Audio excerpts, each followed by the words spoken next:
Hello friends, welcome to I smart. तो start करते हैं आज का current affairs lecture. First news देखते हैं। आईएनएस केसरी जो है इसने कंप्लीट किया है 14,000 किलोमीटर्स 49 डेज में अंडर मिशन सागर। ये जो टर्म है सागर, ये कॉइन की थी प्राइम मिनिस्टर नरेंद्र मोदी ने 2015 में, which stands for security and growth for all in the region. Clear. Basically जो आईएनएस केसरी था, ये जो इसका एक्चुअल फोकस था वो था ब्लू इकोनॉमी के ऊपर, पीस मेंटेन करना रीजन में, stability and transparency in the Indian Ocean region. But due to कोविड-19 सिचुएशन, आईएनएस केसरी जो है इसने मेडिकल असिस्टेंस प्रोवाइड की है सदर्न इंडियन ओशन कंट्रीज़ को, ताकि वो कोविड-19 से जो है डील कर सकें। क्लियर। इंडियन ओशन के बारे में थोड़ा सा जान लेते हैं। एक ऑर्गेनाइजेशन है इंडियन ओशन रिम एसोसिएशन। ये इस्टेब्लिश्ड हुई थी 1997 में, और इसका सेक्रेटेरिएट जो है वो है एबिनी मॉरिशस में। 22 मेंबर स्टेट्स हैं इसके, और इनकी एक काउंसिल ऑफ मिनिस्टर्स की मीटिंग होती है। 19th वाली जो हुई है वो हुई है अबू धाबी में, यूएई में। और जो चेयर की थी वो की थी यूएई ने, और जो वाइस चेयर की थी वो थी बांग्लादेश ने। और मेन ऑब्जेक्टिव जो है इंडियन ओशियन रिम एसोसिएशन का वो है कि प्रमोट करना सस्टेनेबल ग्रोथ और balance development of the region और मेंबर स्टेट्स की इकोनॉमिक कोऑपरेशन, ये है इसका ऑब्जेक्टिव। क्लियर है। देन नेक्स्ट न्यूज़ देखते हैं। Operation Samudra Setu has been completed. Operation Samudra Setu जो है वो कंप्लीट हो चुका है।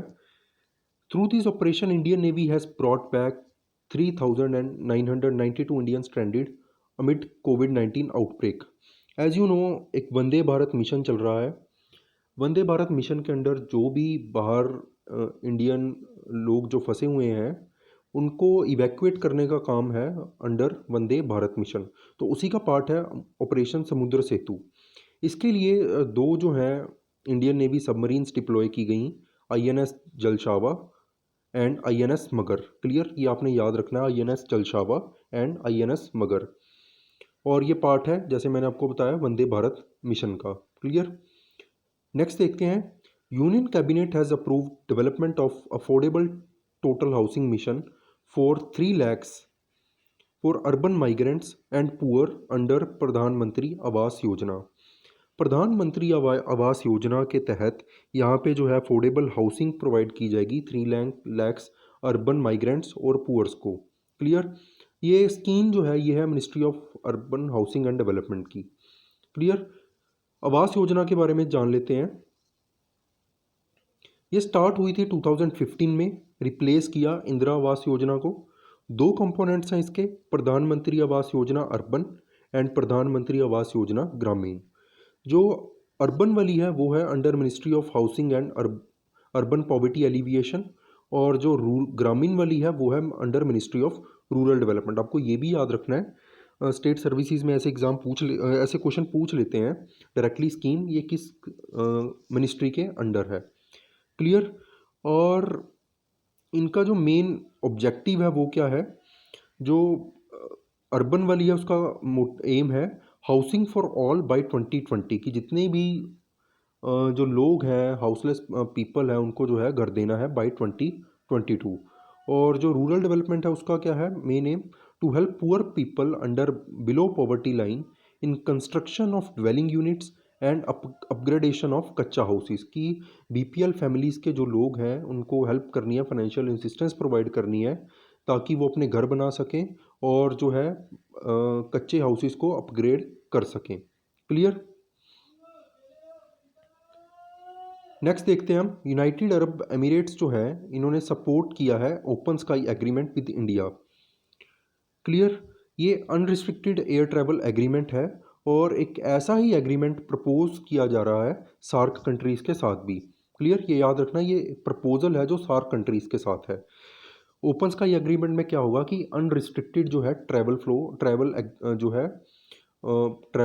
फ्लो की यहाँ पे परमिशन दी जाती है, और एक एग्रीमेंट होता है कंट्रीज़ के बीच में। क्लियर। सार्क के बारे में देख लेते हैं। सार्क जो है इस्टेब्लिश्ड हुआ 1987 पे। सार्क की जो फुल फॉर्म है south Asian association for regional cooperation. Clear. इसके मेंबर कंट्रीज़ हैं मालदीव्स, बांग्लादेश, भूटान, श्रीलंका, पाकिस्तान, अफ़गानिस्तान, इंडिया एंड नेपाल। आप इसकी एब्रीविएशन याद कर सकते हो, शॉर्टकट इसका है MBBS पेन। क्लियर?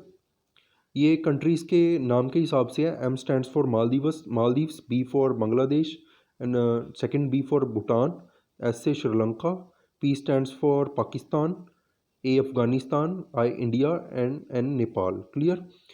ऑब्जेक्टिव क्या है सार्क का?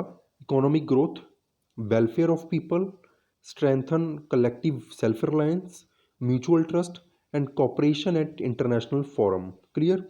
इसका जो सेक्रेटेरिएट है वो है काठमांडू, नेपाल में। क्लियर?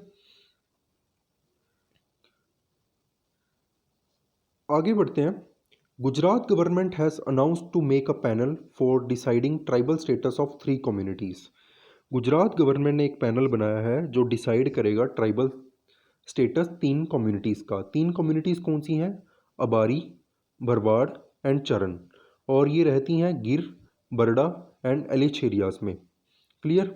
ये सारे एरियाज़ कहाँ पे हैं? गुजरात में।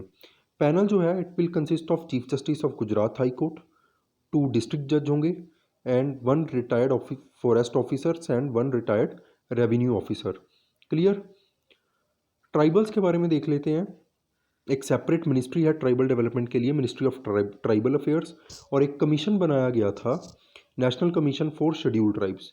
पहले एक कॉमन कमीशन था, national commission for scheduled caste and scheduled tribes के लिए, बट बाद में ये बाइफरकेट किया गया और इसको अलग से एक सेपरेट मिशन बनाया गया, national commission for scheduled tribes, under article 338A of Indian constitution bye 89th constitutional amendment of 2003।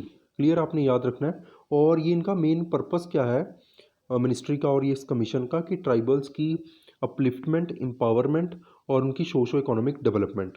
Clear? गिर फॉरेस्ट के बारे में देख लेते हैं। गिर national park and wild life sanctuary जो है ये लोकेटेड है जूनागढ़ डिस्ट्रिक्ट गुजरात में, and it is the only natural habitat of Asiatic Lions. Asiatic Lions की ये ओनली नेचुरल हैबिटेट है। यहाँ पे मलधारी कम्युनिटी जो है वो सिम्बायोटिक रिलेशंस में रहती है लायंस के साथ। सिम्बायोटिक का मतलब है काइंड ऑफ फ्रेंडली रिलेशन के साथ रहती है। और यहाँ पे आपको मिलेंगे ड्राई डिसीडियस फॉरेस्ट मिलेंगे। ड्राई डिसीडियस फॉरेस्ट जो है इनको चाहिए होता है 100 से 150 सेंटीमीटर रेनफॉल। क्लोज्ड फॉरेस्ट हैं बट इनकी अनइवन कैनोपी है।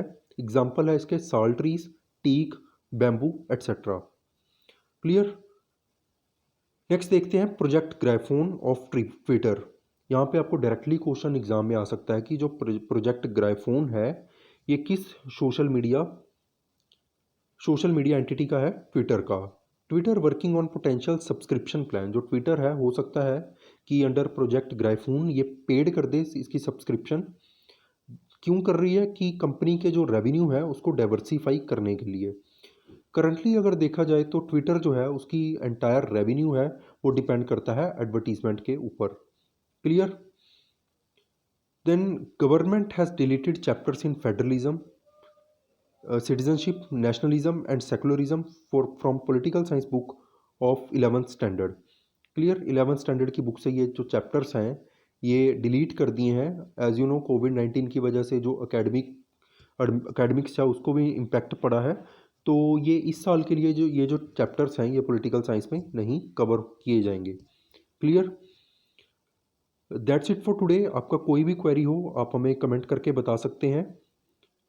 प्लीज़ इस चैनल को शेयर कीजिए, सब्सक्राइब कीजिए एंड लाइक कीजिए। Thank you so much.